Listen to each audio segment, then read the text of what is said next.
좌우 앞뒤 돌아보시고 인사하겠습니다. 참 반갑습니다. 사랑합니다. 축복합니다. 오늘 우리 성가대가 귀한 찬양을 드렸는데요. 우리 지휘자 집사님이 아직 임명이 안 됐는데도 열심히 해주셔서 감사합니다. 연습할 때는 조금 조마조마했는데 역시 연습보다는 실전에 강한 것 같아요. 그래서 하나님께서 우리 헵시바 찬양대를 통해서 영광을 받으시고 이제는 한 달에 한 번이 아니라 매주마다 서서 주님을 찬양할 수 있는 귀한 성가대로 주님께서 세워주실 줄로 믿습니다. 오늘은 아름다운 덕을 선포하는 삶이라고 하는 제목으로 함께 은혜를 나눠보려고 합니다. 여러분, 거듭난 그리스도인들, 그리스도인으로서 내가 거듭나서 삶을 살아갈 때 나는 어떤 사람인가? 베드로는 분명히 우리 가운데 말씀하여 주셨습니다. 지난주에 우리가 살펴본 대로 우리는 하나님께서 택하신 사람인 줄로 믿습니다.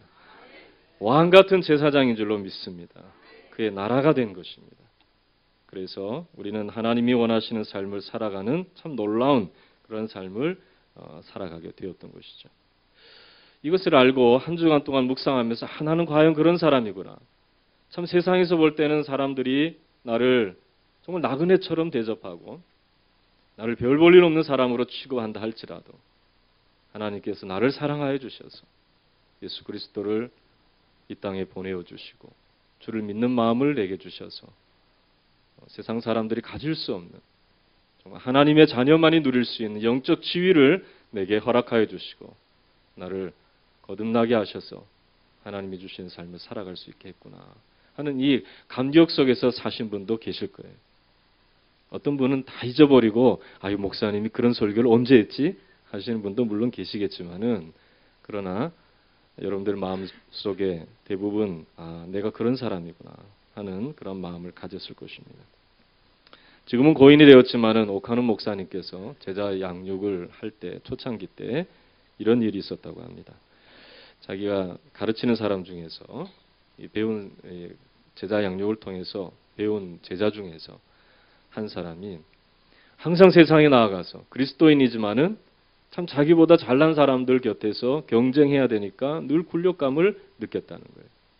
자기보다 실력도 좋고 돈도 많고 또 배경도 좋고 그런 사람들 사이에서 늘 살다 보니까 어려움을 겪으면서 나는 이거밖에 안 되나? 나는 왜 이렇게 경쟁에서 늘 밀리나? 하는 이러한 생각을 가졌다고 합니다. 그러나 성경 말씀을 보니까 베드로의 말씀을 통해서 예수 그리스도를 믿는 자는 왕 같은 제사장이구나. 왕 같은 제사장이구나 하는 것을 깨닫고 내가 비록 똑똑하지도 않고 돈도 많지도 않고 환경적으로 내가 배경이 많이 갖추어진 사람이 아니라 할지라도 눈에 보이지 아니하는 영으로 계시는 하나님이 나의 아버지가 되어주시고 하나님의 나라가 내 백그라운드가 되고 있구나 하는 것을 깨닫고 자신감을 얻었다는 거예요. 당당하게 되었다는 거예요. 예전에 있는 사람 앞에서는 굴욕적인 삶을 마음에 느꼈고 없는 사람 앞에서는 좀 고개를 빳빳이 세우는 그러한 삶을 이중적인 삶을 살았지만 이제는 그렇게 살지 않았다는 거예요. 어딜 가든지 당당하게 나는 하나님의 자녀이구나. 그리고 왕 같은 제사장으로 나를 세우셨구나 하는 것을 분명히 확신하면서 믿음 가운데 삶을 살아가게 되었다라고. 참 어느 교회 가보면은 이 교회 주보에 보면 교회의 제사장은 담임 목사입니다. 이렇게 써놓은 교회가 있대요. 그리고 장로님들과 안수 집사님들 이런 분들은 레위인입니다. 그리고 성도들이나 다른 분들은 이방인처럼 생각하는 그러한 교인들이 있어요. 그런 데서 훈련받다가 하나님 말씀을 깨달으니까 예수를 믿는 순간 목회자나 평신도나 다 하나님께서 왕 같은 제사장으로 부르셔서 그리스도의 보혈의 능력을 의지하면 하나님의 은혜의 보좌 앞에 담대하게 나아갈 수 있구나 하는 것을 깨닫고 정말 신앙생활을 새롭게 했다는 거예요. 여러분들도 동일하게 이러한 마음으로 살아가고 계십니까? 왕 같은 제사장으로서 내가 하나님이 주시는 이 거룩한 신분을 회복하고 살아가고 있느냐 하는 것입니다. 그렇다면은 여러분들 이것도 알아야 됩니다. 이렇게 우리를 왕 같은 제사장으로 삼으신 이유가 있다는 것이죠. 우리가 지난주에 보았지만은 집중적으로 살펴보지 못했던 내용인데요. 9절 말씀을 보면 그러나 너희는 택하신 족속이요 왕같은 제사장들이요 거룩한 나라요 그의 소유가 된 백성이니 이는 너희를 어두운 데서 불러내어 그의 기이한 빛에 들어가게 하신 이에 따라합시다. 아름다운 덕을 선포하게 하려 하심이라. 이렇게 나를 만들어 주신 하나님, 이렇게 내게 역사하신 하나님을 자랑하도록 하기 위해서, 그것을 나타내게 하기 위해서 우리를 그렇게 만들어 놓으셨다는 것입니다. 이 아름다운 덕이라고 할 때 이 세상 사람들은 덕이라고 하면 그저 지도자가 갖는 그런 품성, 자기의 지도력을 좀 온화하게 나타내고 많은 사람들에게 감동을 주면서 감사하게 하는 그러한 덕목 정도로 생각합니다. 그래서 이 동양의 지혜서인 이 공자의 논어를 보면은 사람들이 지도력을 베풀 때 칼과 철퇴로 지도력을 베풀면 한순간은 꺾이지만은 그러나 풀 같은 이 민초들의 삶을 꺾을 수는 없다. 풀은 짓밟아도 다시 일어난다는 것이죠. 그러나 이 덕을 가지고 바람 같은 이 지도력을 나타낼 때 이 풀의 인생은 부드럽게 고개를 숙인다. 이런 이야기를 합니다. 또 자기 관리의 대가로 불리는 벤자민 플랭클린이라는 사람도 덕의 기술이라는 책에서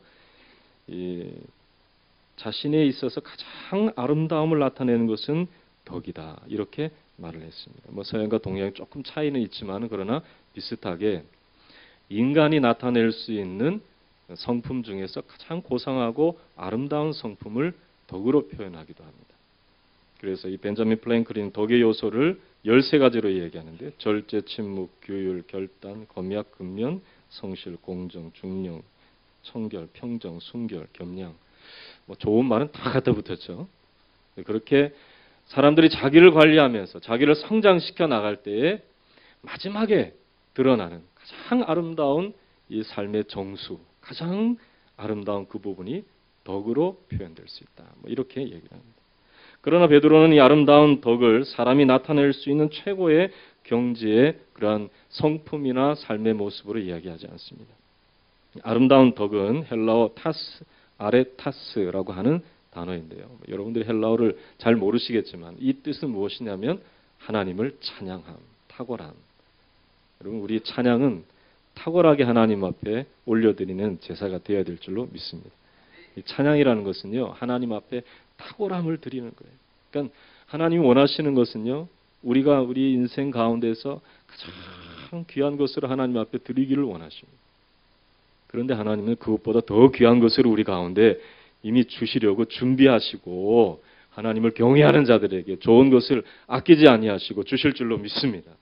그런데 이 아름다운 덕이라고 하는 것은 최고의 찬양을 말합니다. 여러분 우리 찬양할 때 내 목소리 최고로 해서 하나님 앞에 찬양하잖아요. 그래요, 안 그래요? 안 그래요? 우리 성령, 우리 heb시바는 그렇게 하잖아요. 그런 것처럼 이 아름다운 덕이라는 것은 이 최고의 찬양을 의미하는데요. 이 존 칼빈이라고 하는 종교개혁자는 여기에 대해서 정의를 이렇게 내렸습니다. 제가 한번 읽어볼 테니까 잘 들어보십시오. 하나님만이 갖는 온갖 종류의 속성을 가리키는 것으로 그리스도인을 어두운 가운데서 불러내어 빛의 자녀, 왕 같은 제사장이 되게 하시는 하나님의 실제적인 행동을 말한다. 눈에는 안 보이지만 하나님께서 영으로 계시지만 우리의 삶 가운데 역사하셔서 이 하나님의 아름다운 것들을 우리 가운데 나타내셔서 나를 변화시키시고 나를 회복시켜 주시고 내게 놀라운 기적의 역사를 나타내 주신 하나님의 행하신 일을 드러내는 것이 아름다운 덕이다. 그렇게 말해요. 여러분 가운데 하나님이 행하신 것이 분명히 있을 줄로 믿습니다. 예전에 고집스러웠던 것들, 죄악에 치우쳤던 것들, 이런 것들 가운데 얽매여 있다가 주님이 내 마음 가운데 오셔서 나를 변화시켜 주시고 나를 회복시켜 주시는 놀라운 은혜를 베풀어 주셨던 것들, 그런 것들을 나타내게 하려 하십니다. 여러분, 신분이 바뀌면 말이 바뀌더라고요. 보니까 예전에 보니까 연극하는 사람들도 보면은요, 예전에 허드렛 일을 할 때는 기운이 없어요. 그런데 주연을 맡고 또 연출자가 되어지고 이러니까 그냥 메가폰을 잡고 막 이야기를 하는데요. 아주 확실하게 얘기를 하더라고요. 네, 이제 들어간다. 레디. 그러면서 고라 그러나요? 그러더라. 여러분, 그리스도 안에서 우리는 하나님의 자녀가 되었음을 믿으시기를 주의 이름으로 축원합니다. 여러분들을 왕 같은 제사장으로 하나님이 부르셨어요. 그렇기 때문에 여러분들의 삶의 모습 속에서 하나님 행하신 일들을 나타낼 수 있는 믿음의 사람들이 되어야 할 줄로 믿습니다. 그런데요, 이러한 약속은 사실은 구약의 이스라엘 가운데서도 있었던 것입니다.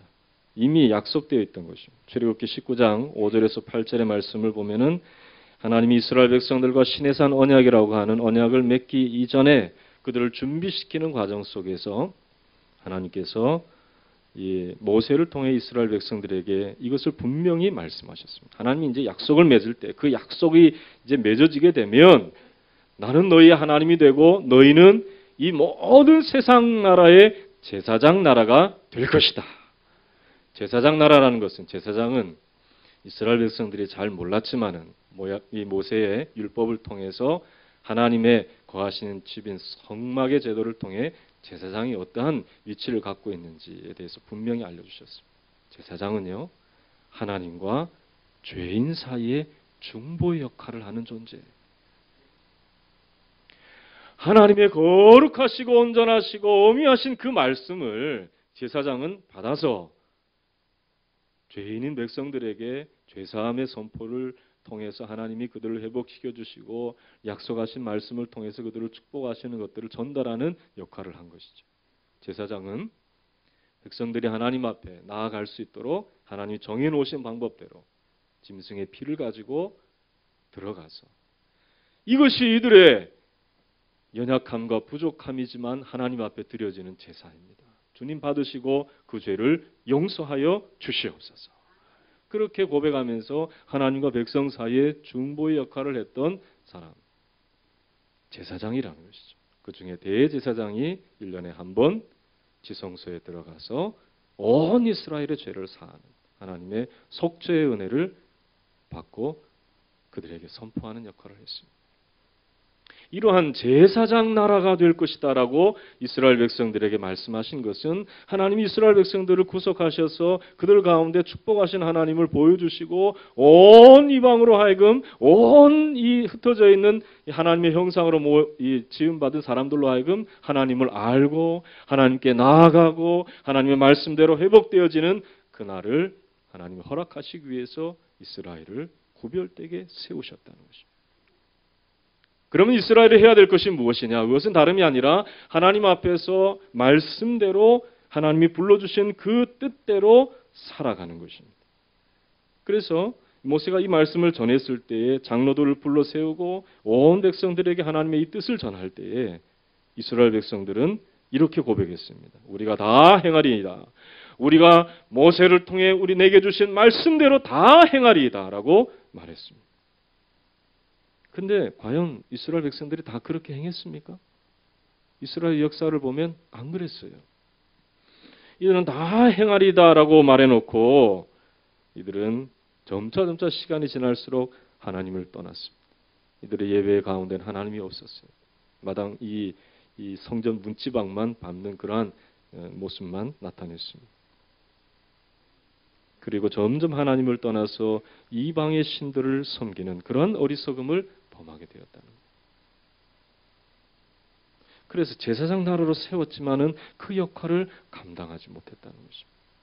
그러나 베드로는 이런 실패한 이스라엘과 달리 예수님을 통해서 우리로 하여금 다시금 하나님께서 부르셔서 왕 같은 제사장이 되게 하셨다라고 말씀하는 것이죠. 여러분, 우리가 이 귀한 하나님의 주시는 약속을 받았다면 우리는 어떻게 고백해야 될까요? 그렇습니다. 주님께서 내게 주신 이 은혜를 내가 생각하면서 하나님의 말씀대로 내가 온전히 살아서 내게 주신 하나님의 은혜를 나타낼 수 있는 내가 되어야 하겠습니다.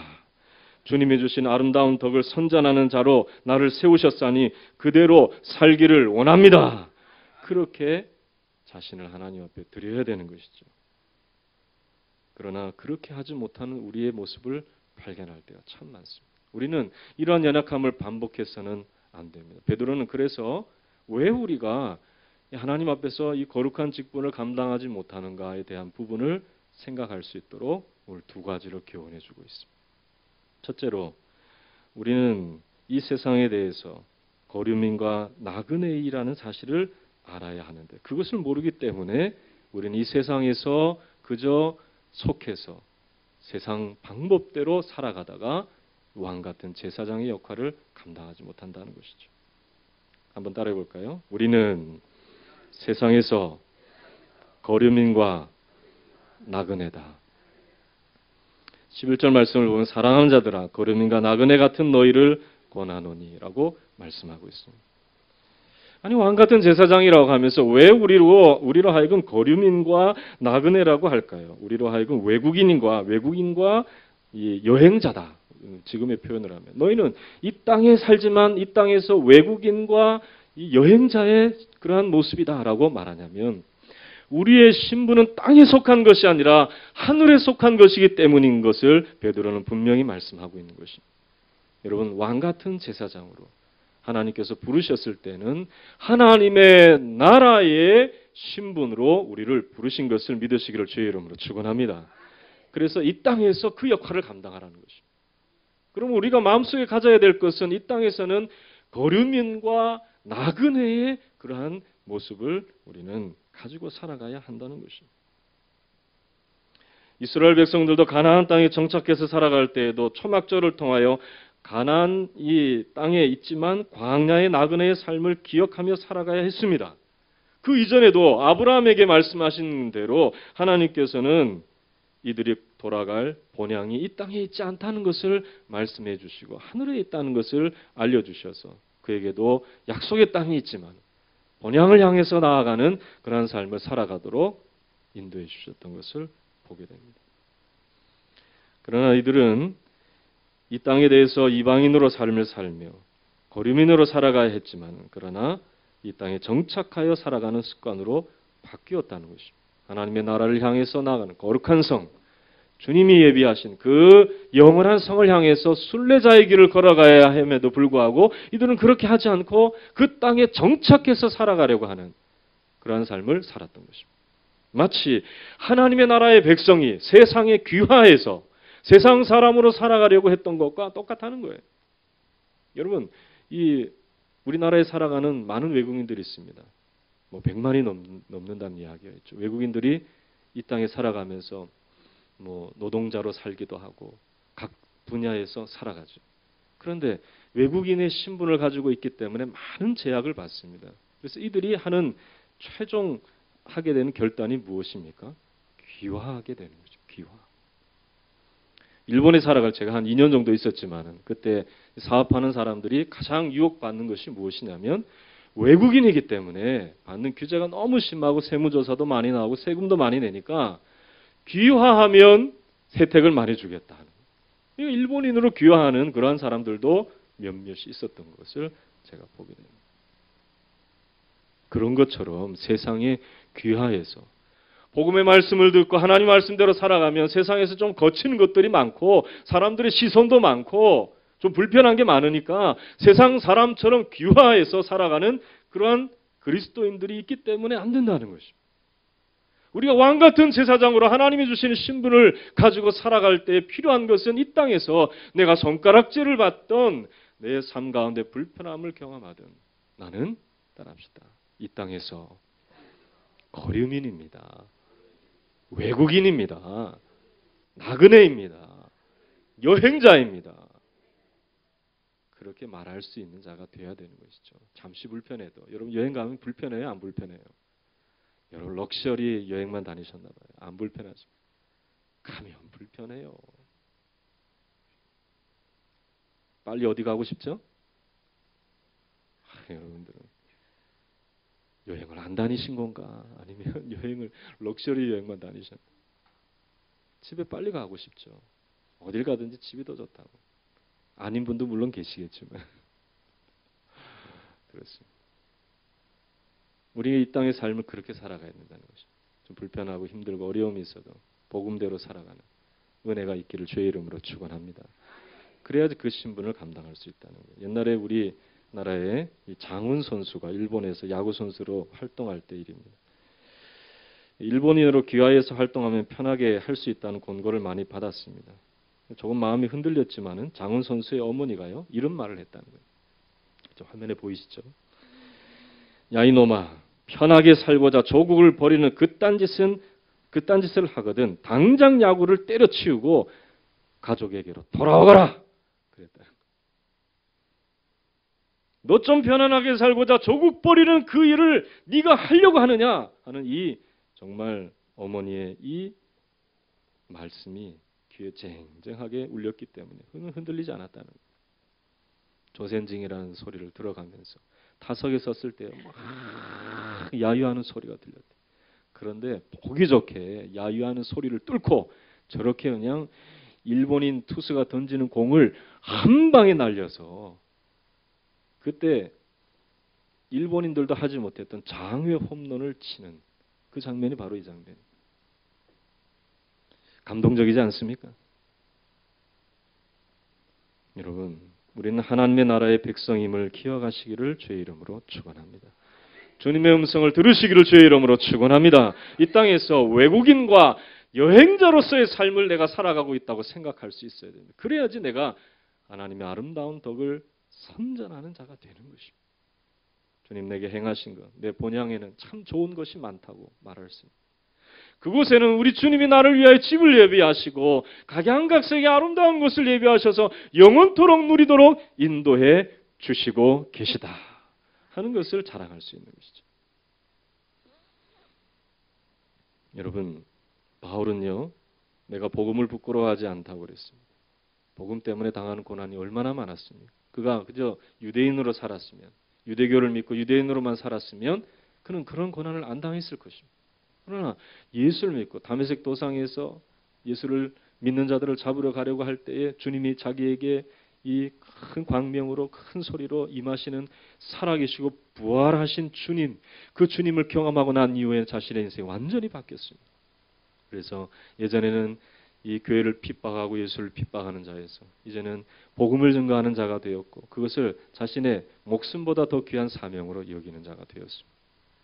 그러면서 그가 얘기하면 내가 복음을 부끄러워하지 아니하는 것은 이 복음을 모든 믿는 자들에게 구원을 주시는 하나님의 능력이 됨이라 그랬습니다. 예수의 부활이 하나님의 구원의 능력이라는 것을 말씀하는 것입니다. 이것이 먼저는 유대인에게 그리고 헬라인에게로다. 그렇게 말씀하는 것입니다. 그는 안주하는 삶을 살지 않았습니다. 핍박을 받고 매를 맞고 돌에 맞는 그러한 일이 있다 할지라도 그를 암살하려고 40명의 결사대가 쫓아다닌다 할지라도 그는 복음을 위한 사명을 버릴 수가 없었다는 것입니다. 찰스 스펄전은 1866년 당시 교회가 4,000명을 넘을 때였습니다. 우리는 얼마 안 되는 인원이지만 사실 다 소중하신 분들인 줄로 믿습니다. 그런데요, 4,000명을 넘었는데 교회가 냉랭해진 거예요.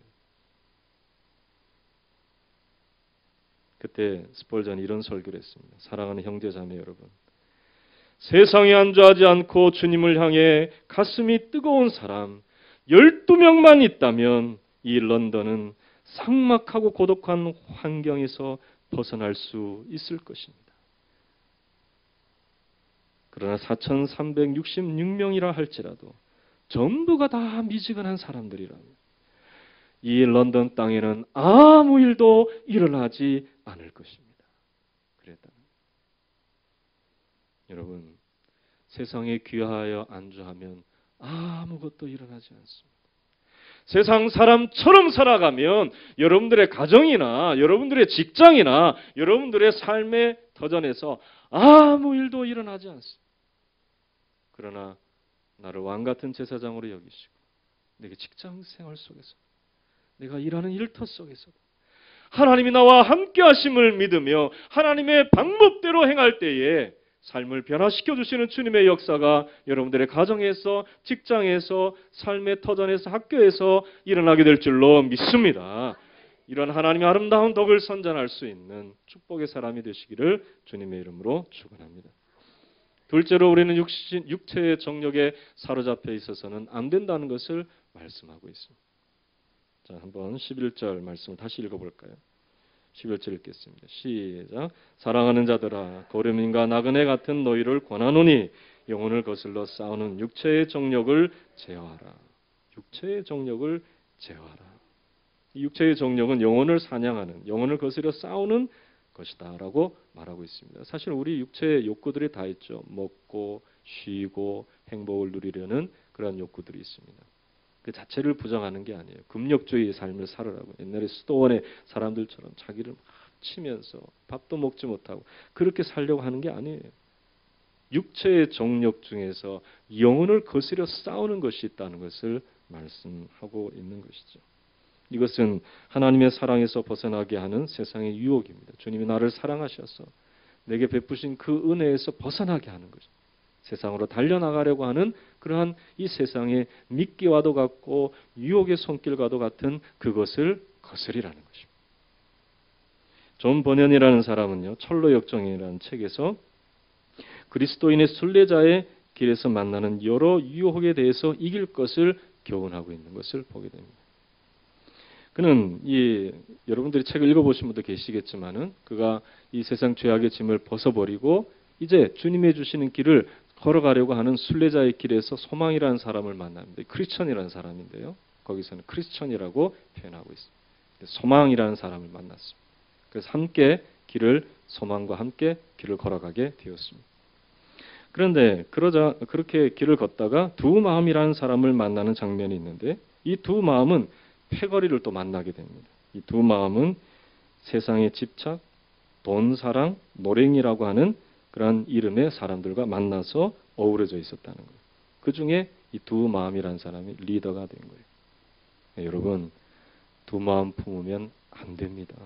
그러면 모여드는 게 다 그런 사람들이에요. 세상 집착, 돈, 사랑, 노랭이 이런 사람들이 모여든다. 이 존 버넨이 아마 인생의 길을 걸어나가면서 많은 경험을 하고 그것을 소설로 쓴 것 같아요. 그런데 이 크리스찬의 여정을 방해하지만은 가까스로 이 두 마음을 떨쳐버리고 여정의 길을, 순례의 길을 다시 걷게 됩니다. 그런데 그가 얼마 가지 못해서 언덕을 발견했는데 돈 언덕이라는 언덕을 발견하게 됩니다. 그 뒤로는 광산이 있는데요. 그 광산이 바로 은광산, 은으로 된 광산이라고 하는 광산이었습니다. 그 광산 앞에 점잖게 생긴 신사한 사람이 기다리고 있는데 그 사람의 이름이 다름이 아니라 데마라고 하는 사람이었던 거예요. 혹시 들어보신 적이 있는지는 모르겠어요. 데마는 디모데후서 4장 10절에 나타난 이 세상을 사랑하여 나를 버리고 데살로니가로 갔다라고 바울이 얘기했던 인물이죠. 바울과 함께 전도 여행을 하다가 이 세상을 사랑해서 데살로니가로 도망간 그 사람을 데마라고 말합니다. 그 인물하고 똑같은 인물이에요. 그 데마가 그들에게 이야기를 합니다. 크리스천과 소망에게 꼭 보여주고 싶은 것이 있는데 저쪽에 가면 은광이 있는데 은광을 파헤치면 한몫을 잡을 수 있는 큰 돈을 벌 수 있는 그런 기회가 있다. 저 은광으로 가자. 그때 크리스천이 이렇게 그 유혹을 떨쳐버립니다. 난 당신의 정체를 알고 있어요. 당신은 거룩한 길에서 이탈하여 주님의 재판 중에 이미 정죄되었던 사람이지 않습니까? 왜 우리를 같은 정죄함으로 인도하고 있습니까? 라고 말했던 거예요. 그리고 유혹의 길을 피해가는데 그 뒤로 두 마음과 그 패거리가 같이 따라오다가 결국은 이 데마의 유혹에 빠져서 그 은광산에 들어가서 한몫 잡으려고 하다가 결국은 사라지고 말았다는 그런 내용을 철로역정에서 말씀하고 있어요. 여러분, 데마는 따라합시다. 세상을 사랑하여 자기를 버리고 데살로니가로 갔다. 그랬습니다. 요한 사도는요, 우리가 세상을 사랑하면 아버지의 사랑이 그곳에 있지 않다는 것을 분명히 말씀하고 있습니다. 요한일서 2장 15절에서 17절에 이 세상이나 세상에 있는 것들을 사랑하지 말라. 누구든지 세상을 사랑하면 아버지의 사랑이 그 안에 있지 아니하나니 이는 세상에 있는 모든 것이 육신의 정욕과 안목의 정욕과 이생의 자랑이니 이는 다 아버지께로부터 온 것이 아니요 세상으로부터 온 것이라. 이 세상도 따라합시다. 정욕도 지나가되 오직 하나님의 뜻을 행하는 자는 영원히 거하느니라. 믿습니까? 그렇다면 여러분 손짓하는 유혹을 다 뿌리치시기를 주의 이름으로 축원합니다. 칼빈은 직업 소명설이라는 것을 얘기했어요. 직업을 통해서 우리가 다 그냥 예배당에 모여서 기도하고 봉사하고 그러면 얼마나 좋겠어요. 그러나 우리가 생업의 현장이 있잖아요. 그러나 이곳이 교회와 분리된 곳이라고 생각해서는 안 된다는 거예요. 하나님이 나를 이곳에서도 부르셨다. 그래서 그곳에서도 하나님의 뜻대로 행할 것이다. 하나님의 영광을 위해서 내가 이 일을 감당하겠다. 그 마음을 갖는 사람이 직업 소명서를 가지고 왕 같은 제사장으로서의 사명을 직업을 통해서도 감당하게 된다는 것을 말씀하는 거예요. 여러분 학교에서든 직장에서든 사업장에서든 하나님께서 나를 왕 같은 제사장으로 부르셨음을 믿고 그곳에서 주님의 영광을 위해서 살아갈 수 있기를 주님의 이름으로 축원합니다.